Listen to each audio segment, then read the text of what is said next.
Communication, marketing, recrutement. Vos besoins ont des solutions vidéo avec Décideur TV, le studio.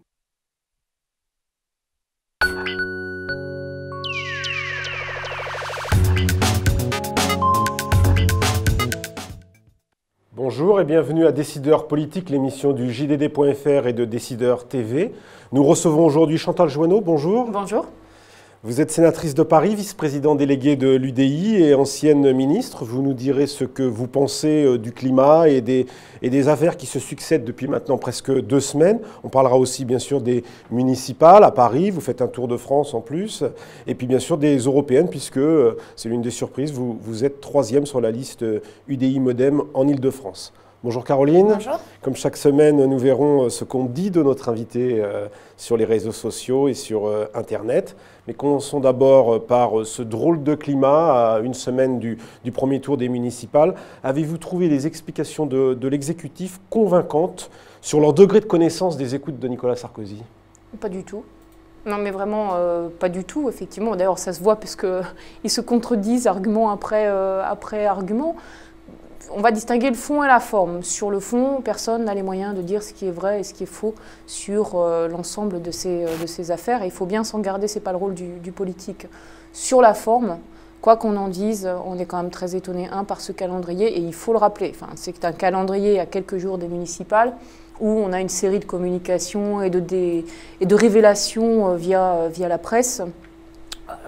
On voit qu'il y a quand même une vraie concomitance avec ce que savait l'exécutif. Et puis, on était aussi, quand toutes ces affaires ont été révélées, c'était la semaine où la France était dégradée par l'Union européenne, où on a placé la France sous surveillance renforcée, au même titre que la Croatie ou d'autres pays. Est-ce que vous pensez que François Hollande était au courant que Nicolas Sarkozy était sur écoute ? On serait étonné qu'il ne le soit pas. Enfin, bon, je veux bien qu'on fasse semblant, on serait étonné qu'il ne le soit pas. Christiane Taubira dit qu'elle a averti le Premier ministre, mais pas le Président. Vous n'y croyez pas? Si le Premier ministre est au courant, on se doute quand même qu'ils se parlent et que, concernant l'ancien chef de l'État, il serait étonnant qu'il ne se soit pas parlé d'une manière ou d'une autre de cette affaire. Voilà, ce sont des explications bon teint politiquement, mais on sait très bien concrètement ce qu'il en est. Vous avez été conseillère au ministère de l'Intérieur il y a quelques années. Est-ce que vous jugez crédible la défense de Manuel Valls dans ce dossier qui dit qu'il a découvert les écoutes dans la presse? Est-ce que ça vous paraît crédible? C'est autre chose. Il y a une vraie distinction entre la police judiciaire et la police dans sa partie plus sécurité quotidienne. Donc c'est autre chose. Là, pour la partie police, concrètement, c'est possible. Et globalement, ce climat des affaires, vous vous en inquiétez? Vous pensez que ça va avoir des conséquences fortes sur le résultat au municipal? Ou les gens que vous rencontrez sont loin de tout ça? 2 choses. Je pense que la manière dont tout ça est sorti, c'est manifestement pour essayer de démobiliser la droite, parce qu'on voit bien que sur ces élections municipales, la gauche craint... L'exécutif, la gauche? Oui, la gauche craint énormément effectivement, de subir un revers majeur. Bon, c'est un problème, je veux dire, c'est le calendrier qui nous le montre. Quant à nos concitoyens, ils sont plutôt écœurés par les méthodes, donc je pense que ça aura un contre-effet, mais un contre-effet double. Il y aura une mobilisation, je doute qu'il y ait une démobilisation. Par contre, ça fait bien évidemment le jeu des plus populistes, et du Front National en particulier. Évidemment, quand le Front National dit tous corrompus, on essaye de prouver par ces révélations successives, sans que je puisse vraiment vous dire ce qui est vrai ou ce qui est faux, parce que ce n'est pas mon rôle. Effectivement, ces successions de révélations alimentent le Front National. Caroline. Nicolas Sarkozy est cité dans de nombreuses affaires. Pour l'instant, il a été mis en examen dans aucune d'entre elles. Mais est-ce que malgré tout, vous ne redoutez pas que toutes ces affaires puissent entraver son potentiel retour sur la scène politique?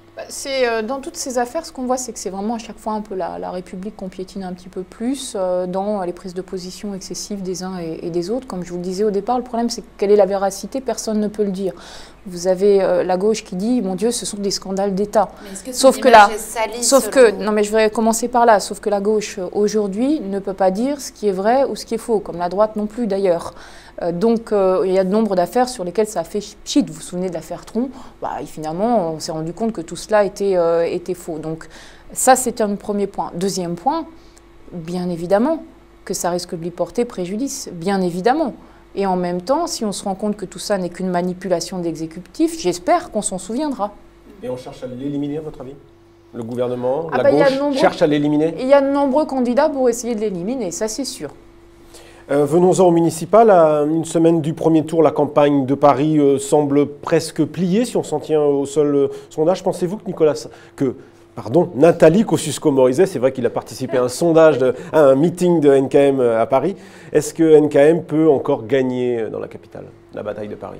Sur la bataille de Paris, ce qui va compter, c'est la mobilisation.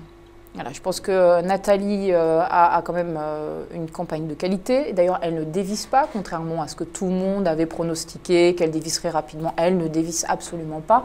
Elle continue à avancer. Donc c'est une vraie bonne campagne, dans un contexte difficile, avec un milieu parisien difficile, tout particulièrement à droite. Maintenant, ce qui compte au-delà de son score à elle, c'est de gagner une majorité d'arrondissements. Et tout particulièrement les gros arrondissements, le 12e et le 14e. Là, ça me semble plus difficile. Alors venons-en aux européennes. Vous serez 3e sur la liste Île-de-France UDI-MoDem. Pourquoi ce choix? Pourquoi 3e et pas tête de liste, par exemple? Alors, d'abord, pourquoi aller aux européennes? Oui.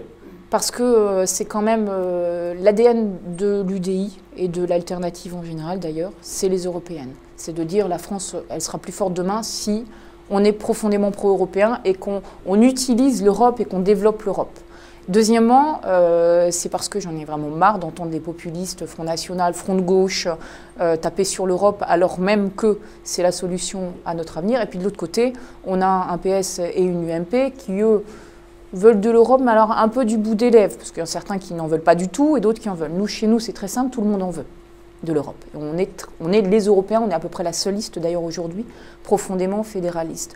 Et ensuite, pourquoi 3e? Parce que c'est là où ça fait sens. Si je suis élue, c'est qu'on aura dépassé les 15%. Et voilà.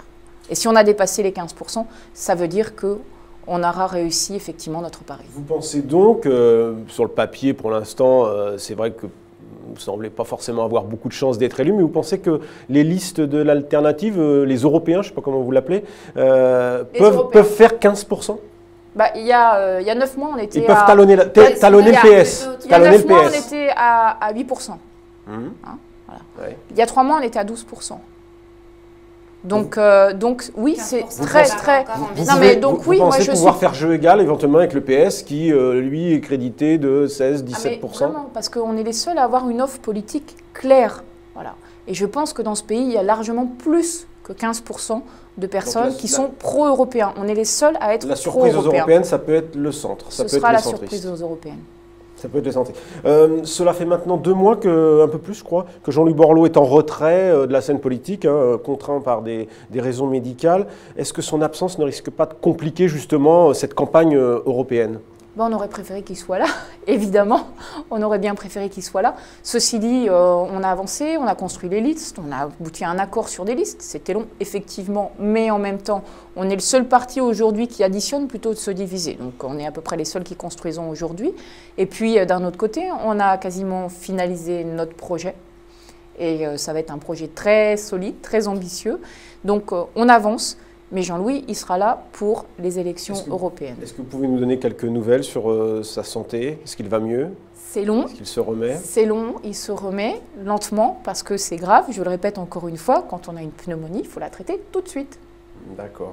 Caroline. Alors sur Twitter, plusieurs internautes ont critiqué le choix de la tête de liste aux européennes, Marielle de Sarnez, qui est une proche de François Bayrou et qui postule à un 3e mandat. Pourquoi ne pas avoir choisi Ramayad? Marielle de Sarnez, elle est expérimentée. Il n'y a pas de raison de systématique. Elle est expérimentée. Elle n'est pas très âgée, donc elle peut largement prétendre à renouveler son mandat. Et vous savez qu'au sein de l'Union européenne, ce qui compte en plus, c'est effectivement d'être expérimenté. Contrairement à chez nous, où on change tout le monde tout le temps en faisant beaucoup de casting, l'Union européenne, elle mise beaucoup plus sur la continuité. Ensuite, c'était dans l'accord entre l'UDI et le MoDem. Donc c'était très clairement dès le départ. Profil que Ramayad, selon vous? Non, Rama aurait été un très bon profil aussi. Il n'y a pas de, mais Rama aussi pouvait devait aller dans d'autres régions. Il y a d'autres alternatives qui lui ont été proposées dans d'autres endroits de la France, que pour les européennes, c'est vraiment un scrutin qui est un scrutin national. D'ailleurs, nous, on propose très clairement que le futur président de l'Union européenne soit élu au suffrage universel direct. Donc, je pense, enfin vraiment, il n'y a rien à dire sur la compétence de Marielle de Sarnez, puis sur le fond, elle est aussi très pro-européenne. Donc, c'était une affaire de personne. Sur le fond, on est d'accord. Alors sur le site du JDD, un internaute se dit méfiant de François Bayrou, qui selon lui, je cite, trahit facilement. Vous êtes resté un peu discrète par rapport à l'alliance UDI-MoDem. Est-ce que vous vous méfiez, vous aussi, de François Bayrou ? Dans l'alliance, il y avait un élément qui a été exigé par Jean-Louis Borloo dès le départ, c'était que François Bayrou rappelle qu'il est dans l'opposition à ce gouvernement de gauche et qu'il y restera. Il l'a dit. Donc, on peut lui faire confiance. Maintenant, la politique reste la politique. Donc, je pense que le principe de base de tout politique, c'est toujours, de toute façon, d'être un peu méfiant, voire parfois paranoïaque. Un internaute vous demande, alors c'est un peu précis comme question, comment on peut se prétendre de l'UDI et venir soutenir un candidat UMP-MPF dans l'Eure? Il dit du coup ne pas comprendre votre positionnement. Qu'est-ce que vous pouvez lui répondre? Alors ce candidat, c'est Sébastien Lecornu à Vernon, qui est ma ville natale, que je connais très bien, qui est le candidat d'union entre l'UMP et l'UDI, et qui a des investitures officielles avec le centre, et qui, dans son programme, honnêtement, ne défend en rien des valeurs... Que ça suscite des interrogations qui soient soutenues par un parti qui, par exemple, est opposé au mariage pour tous? C'est un grand classique. À chaque fois que vous allez soutenir un candidat, on vous dit « mais oui, mais attention, ce candidat, il a pris telle ou telle position ». Voilà. Sur le mariage pour tous, il n'y avait pas de consigne de vote de la part de l'UDI.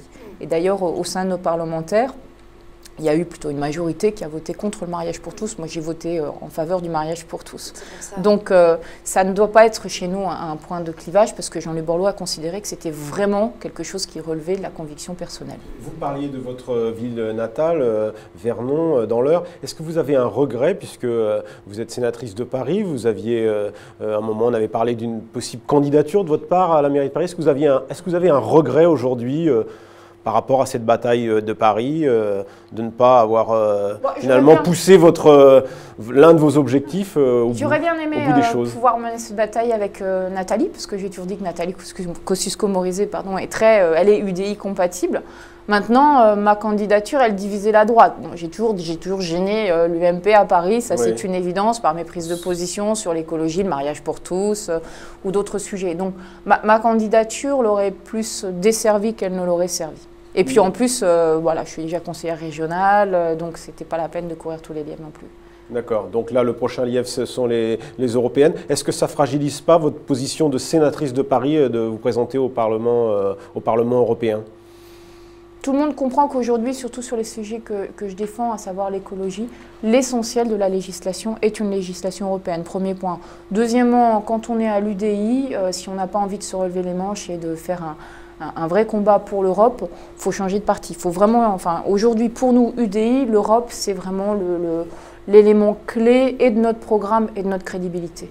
Un dernier mot, il y a quelque chose que peut-être on ne parle pas assez, mais qui préoccupe les Parisiens, c'est la pollution. On a atteint cette semaine des niveaux records. Est-ce que ce n'est pas un échec pour tous les gouvernements qui se sont succédés sur ce point-là? Vous avez été secrétaire d'État à l'écologie. Qu'en pensez-vous? Je partage 100% votre idée, c'est un échec pour tous les gouvernements qui se sont succédés, y compris celui dont j'ai fait partie, donc y compris moi, parce qu'on n'a jamais eu le courage d'aller au bout des mesures sur les questions notamment de circulation, sur le rééquilibrage entre le diesel et l'essence. Il y a à chaque fois beaucoup trop de lobbies qui sont présents. Il y a des associations qui ont déposé plainte. Elles ont raison, même si en disant ça, je ne peux pas invoquer mes propres turpitudes parce que je n'ai pas réussi à faire passer mes idées. Merci Chantal Joanneau d'avoir répondu à nos questions et à la semaine prochaine pour une nouvelle édition de Décideurs politiques.